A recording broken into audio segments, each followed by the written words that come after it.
everyone, Amber here from Sew Majestic. Thank you so much and welcome back to my channel. Today is a fun day. It is part of the Marathon Society and we are sewing up 30-minute gifts. So I have chosen for mine this cute accordion wallet. The pattern is from Ginger from Luxe Hardware. I'm going to link it below. I'm also going to link to her video that shows how to make it. She actually has 16 different versions. This is version, I believe is the letter I. The other ones have like a flap that folds down. This one just uses a 4.5-inch bar clasp. And then when it opens up, you have an accordion card slot. So Ginger does carry the accordions in her own shop.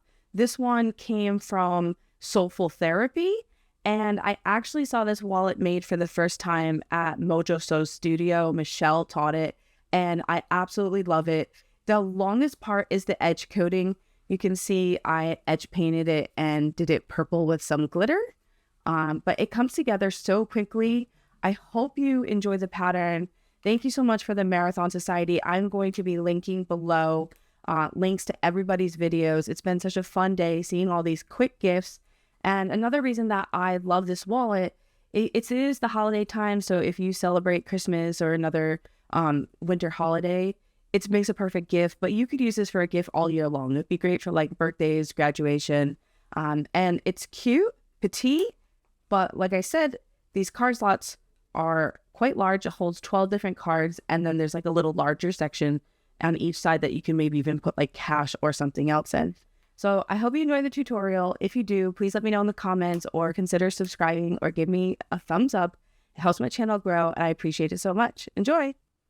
All right, so I have my materials here and we don't actually need a lot. That's what I love about this project. So I have my exterior and my lining both cut. I'm using two different types of vinyl. This is a sparkly one from My Punk Embroidery. And on the back, I have interfaced it with the wall wax. I think that's how you say it. Their heavier interfacing is their own brand. I guess it's comparable to Decoville Light, but I would think that you would need maybe 2 layers. It does have a plastic film on it that you need to remove before you heat press it. I did not realize that at first, but once I read the directions, I've learned that. So I have that on my exterior and my lining. This is just a vinyl that I had left over from Oh So Lovely. And I did the same thing. It's a little bit harder to see on this because it has the white fuzzy backing. And I left the interfacing out of the seam allowance. I also have this card insert from Sewful Therapy. Luxe Hardware does sell them as well. It's perfect because you don't have to worry about making these. This wallet was designed by Ginger to use these accordion inserts. And then I also have the 4.5-inch bar clasp that I'm going to use to close the wallet. Alright, so now I have the tools that I'll be using. I have plenty of clips. I'm using a Tex 35 thread that I do use in both my top and my bobbin on my machine. I'm using a 9014 Microtex needle. I have snips, a seam ripper stiletto combo, a chalk marking pen, a silver marking pen, a little magnetic screwdriver that I will use for the screws to install the bar clasp, a ruler, and then a variety of edge painting tools. I have this roller. The roller's my preference. It's from Mojo Sews. I'm also going to be using her Basecoat. And then I have her purple glitter that I am going to try to mix. I have 2 Angelus paints that I'm going to try to make a purple and then put the purple glitter over the top of it. And I do have some Giardini Topcoat for protecting. I do recommend Mojo Sews materials. I am slowly switching over to it, but I'm also a big proponent of, not letting things go to waste. So I'm using up my other materials first. So if there's anything else that I use as we go along, I'll let you know. So for our first step, and in the materials, I forgot to mention double-sided tape glue. It's probably one of the most important things, but I forgot to put it in the video. So I'm going to use some double-sided tape just because I don't want to have to wait for it to dry. But I am sewing on domestic, so I am putting this all, like, I'm going to make a rectangle within my seam allowances. And this is just to hold these two pieces of vinyl together. And I'm doing this because I am not sewing these together first, because we have to attach our accordion slots. And so if we sew these together, we're already going to have a stitch line, and I don't want multiple stitch lines showing. And again, there's multiple ways to make this a wallet. I believe this is option I, and I'm pretty sure there's like at least 10 different ways to make it. I'd have to double check the exact amount. Most of them have like a flap on them, so this is the way to make it without a flap.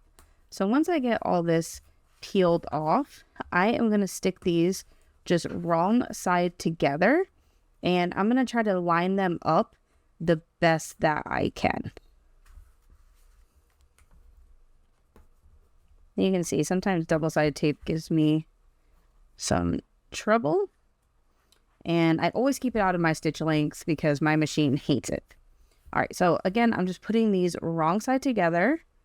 I'm going to try to line them up the best that I can. My solid purple is going to be my exterior, so I'm going to try to align it so that way I don't see any of my interior. And then from this side, if we need to trim off any of the edges, we can. I'm not going to do that yet. I'm going to save the trimming until we attach our accordion slot. So I'm going to go off camera for 1 minute, because what I want to do is I'm going to find my center. So I'm going to use my ruler and find my center. And then I'm going to come back on to show you how I stick the accordion slot. Okay, so I have just found my center, and I have marked it on both sides very lightly with a silver marking pen. Now, you could do the edge painting before attaching everything, but I prefer to do it after in case I need to trim anything down. So now our next step is we are attaching these slots, and we're going to put some double-sided tape. Like if they open like this, we want them to lay flat, because if I'm laying it down like this, you can see the accordion kind of is pushed in, but this is really going to come onto itself and form like another pocket here. So it's a little bit funny trying to maneuver it. But what I'm going to do is put a piece of double-sided tape on the back, and my needle will probably go through this one on my machine. I'm just going to keep a cotton ball with some rubbing alcohol that I can rub on my needle. I'm hoping that it doesn't cause skip stitches. I could probably put this a little bit more in, but I also don't want it to be like part of my pocket and get things stuck in my wallet. All right, so on the card slots, you can see that there's some cardboard here. That's the bottom. And I believe there's 12 slots. So if you count, it's 6 on each side to be even. So I'm just going to peel one of these at a time. It's just easiest for me. And what I'm going to do is where my little marker is, I'm just going to put this card slot and stick it about 1/8 of an inch away. And the other thing is, I'm not putting it exactly to the edge here. I want to give myself some space to be able to edge coat and whatnot. So just to be mindful, it's about 1/8 of an inch away. So when I top stitch, I'm actually going to top stitch about 1/4 so that I can make sure I can catch this. And so now I'm going to repeat the process on the other side.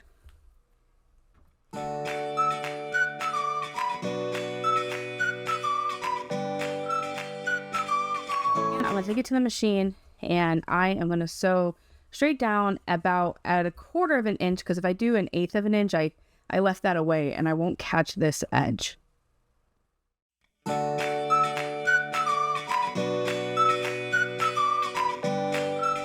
I switched out to a Teflon foot when I stitched. So from the right side, you can see that it looks like this. I did do an extra back stitch at the beginnings, like where the card slots are first attached.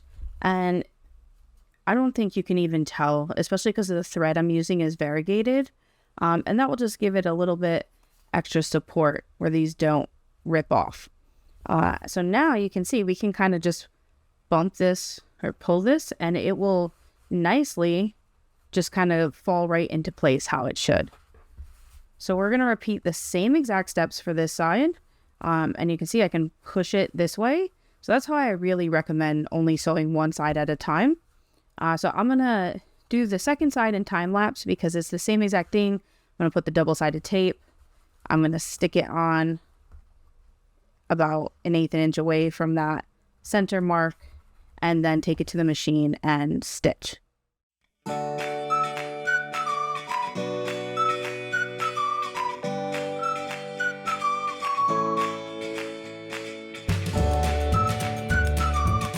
All right, so I have just top stitched my second side.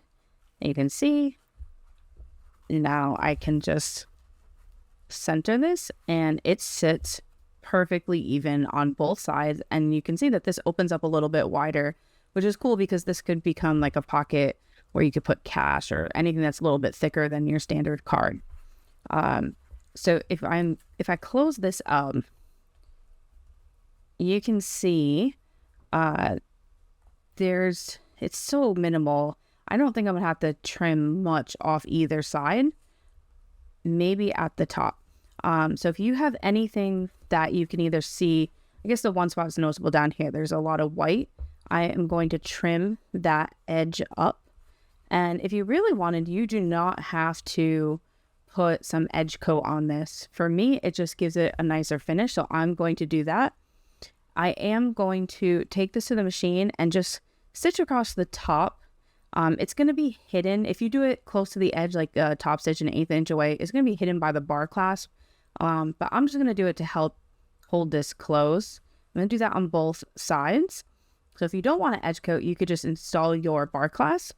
So for me, I'm going to do that top stitch and then I'm going to come back and I am going to show you how I begin putting edge paint on all of this.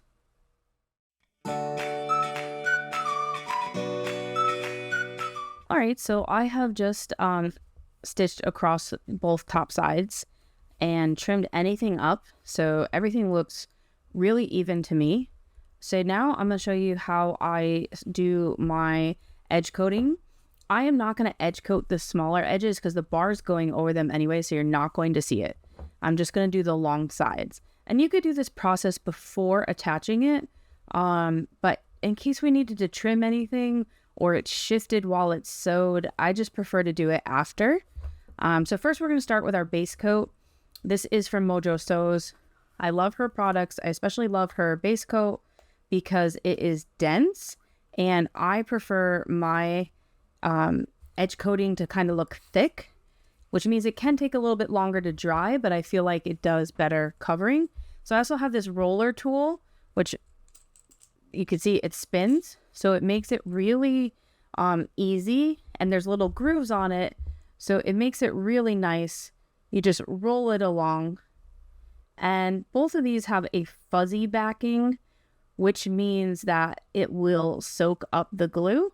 So I'm probably going to have to add a couple layers. I honestly usually do 2 to 3 layers of base coat, and I don't sand between mine. I just kind of build it up to give it that nice rounded look. I don't sand only because every time I try to sand it to get it smooth, I just remove all the work that I already did. I sand it too much. So I'm just gently going along. You can see from this side, there's no glue drips or anything. If you notice anything, you can clean that up now. You don't want to wait till it dries. So I'm not sure if you're seeing it on camera, but I can see where it's already starting to soak into my materials. So what I do is I'm going to do both edges and then I'm going to set it to let it dry. These tipped over cups in the background, they're just from the Dollar Tree. You can use anything. I just rest my edge coated stuff on it to help dry, to lift it, so that way it's not touching anything. Because I'm doing both sides at once, I'm gripping it from the short side, so that way I'm not touching the other side that's wet. If you want to do one side at a time, you can, whatever works best for you. And because I'm doing a thicker layer, it may take a little bit longer to dry. So I'm going to let it sit probably 15 minutes. Check it. If it's tacky, like a sticky feeling, I'm going to wait a little bit longer, because you don't want it to stay like gummy. If you don't let it dry fully, it will get that gummy texture where there's like an indent, because it's not fully sealed. So this is the longest part of this wallet, but I think it just gives it such a professional finish that I think it is an important part. And Ginger does have some templates, or not templates, but in the pattern, some pieces where she teaches you how to do this. If you want to use like a cotton woven, or you can even do vinyl if you have like a thicker machine, where you don't get raw edges. All right, so I have both with my base coat. So I am going to let it dry, and I'm going to do the rest of the layers off camera. When I come back on, I'm going to show you how I do the paint, but I'll let you know how many I end up using. All right, so I have put 3 layers of the base coat. If you look closely, you can see that it's pretty thick, but it is dry. So the other thing that I did is I tried to make purple, and it's a really dark purple. And it didn't matter how much I added, it wasn't lightening up. So I also have this purple from Mojo Sews. So what I'm going to do, I think, is I tested it on this paper. I know it's yellow and it probably throws off the color, but I'm going to put the mix that I made as the base, and then afterwards, put the sparkle over it. And I'm hoping that it blends well enough, because you can see that it's definitely not as light as the sides. But we're going to try it, because my other option is like doing the edges black or white. So the same thing that we did with the base coat, I'm dipping my roller into the paint and then just slowly going over the edge. And honestly, if this color dries and I don't really like it, I can just go over it with a different color. But I'm going to try this first. I think my backup plan is to do it black if I don't like how this looks. But it's actually, it's not too bad. And I think with the sparkle over it, it will be better. And also when it dries, it may look a little different too. So I did the 3 layers of the base coat without sanding. For me, that gives like that nice thick layer, and it comes out pretty smooth. Now for the paint, I usually do 2. Depending on how light or how dark the color is, you might need to do more. And so I'll see how, once this dries, if I need another layer of this darker color, or if I could just start putting the sparkle layer over it. Because the metallic, it doesn't give like a solid color. It puts that sparkle on, so I really like it for like a top layer of paint. You still need the top coat. I'd never do edge painting without putting a gloss or a matte top coat on. That's how you can protect your painting that you do. Otherwise, it's much easier to, or more likely to be ruined. All right, so now that I have both sides, again, I'm going to set it. I have it balancing on those little cups and let it dry. All right, so the paint layer has just dried. So I am going to do a layer of the glitter on top of it. If you have the glitter, just make sure you shake it really well to get a good mix. And now I'm not sure how well you'll be able to see, because this is kind of like clear with the sparkles in it.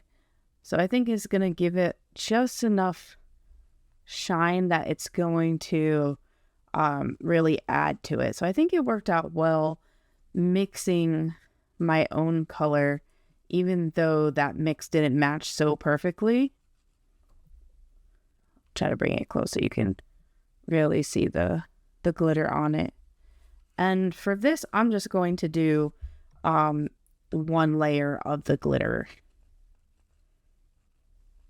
So once this coat has finished, then I will put our glossy top coat. I prefer gloss. They do make matte. Like I said, I have the Giardini brand because I bought that huge thing and I still have it. Mojo Sews also has matte and glossy. So once I'm done with that, I'm going to get hers because I love the thickness of her base coat. All right, so I am going to let this dry. Again, I'm just setting it down so that way it's not, the edges aren't touching anything. And I'll come back when we're ready for the top coat. And the other thing, in case I didn't mention, make sure that you're cleaning your tool between every application so it doesn't dry on and then get all hardened up.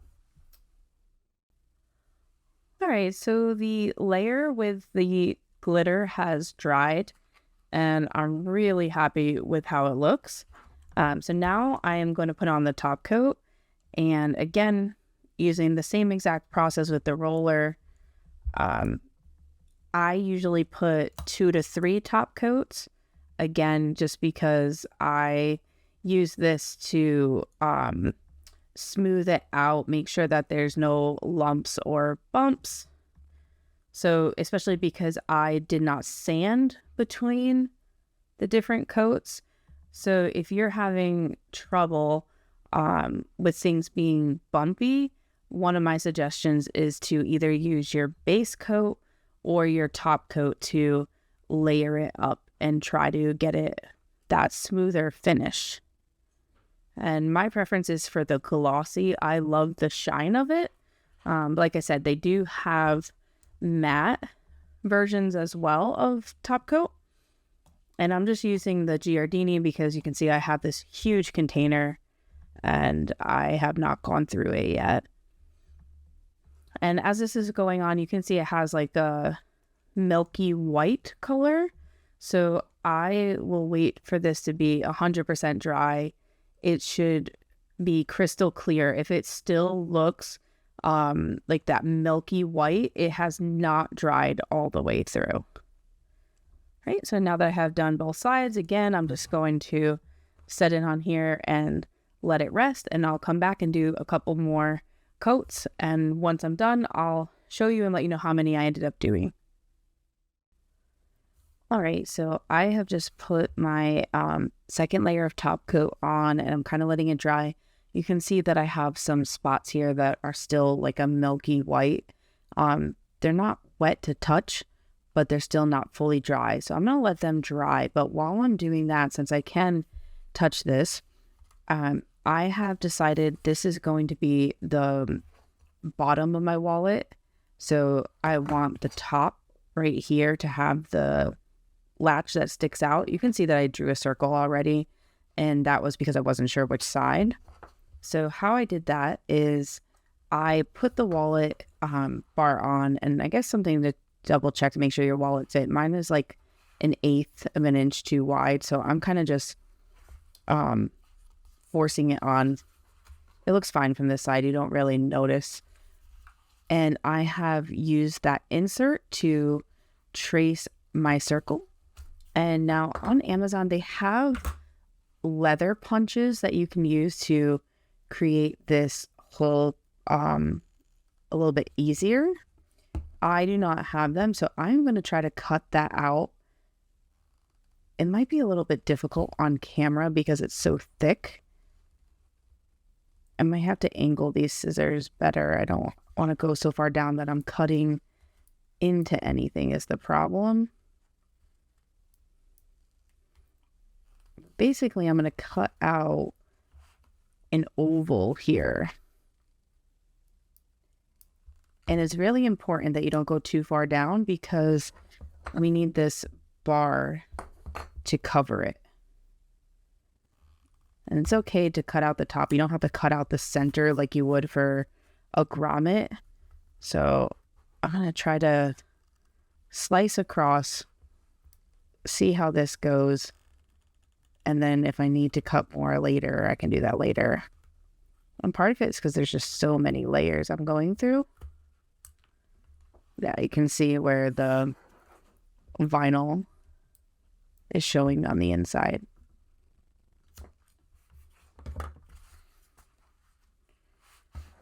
So you can cut a little bit, then slide this on and check. Okay, so you can see that you can still see some of the white. So I'm going to trim this down a little bit more. I might try to find some smaller scissors or an X-Acto. So I'm going to trim that down and then come back once I have it fitted nicely. All right, so I have just finished cutting out the edge. It's not perfectly straight. It's really hard to get scissors in here. I ended up using like a hand hole punch to help me get in the corners. I'm definitely going to be getting the leather punches to help with that. And what I did do is I just put one layer of base coat along the raw edge here just to keep the layers together so it doesn't open up, because it is a tiny bit visible when we put this bar on. So now we're on our last steps. We're going to put the bar on. You want to make sure that the holes for the screws are facing the inside. You don't want them facing out of your wallet. And you're just sliding it on, making sure it's as far down as possible. And I'm just checking both sides that it looks nice.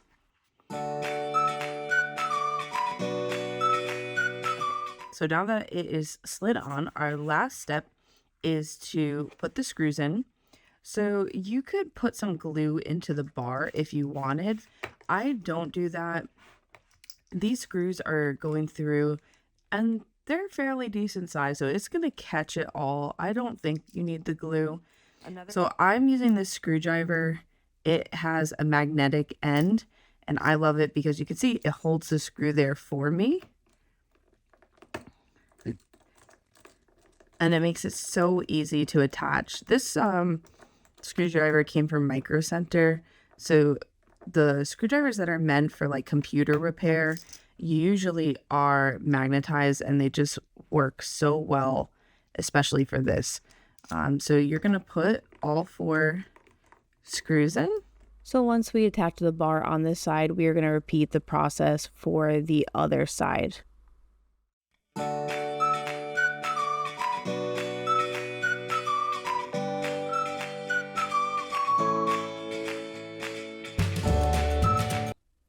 Okay, so I have just finished screwing on the bar clasp and it looks great.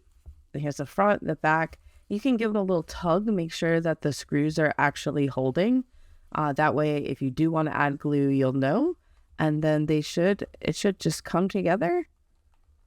I have to sometimes make sure I'm lining it up properly, and then snaps down in place.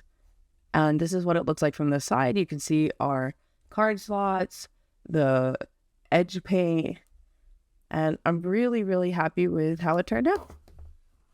All right, so we have just finished up our accordion wallet. Thank you so much, Ginger, for allowing me to feature your pattern on my channel and in the Marathon Society for the 30-minute gifts.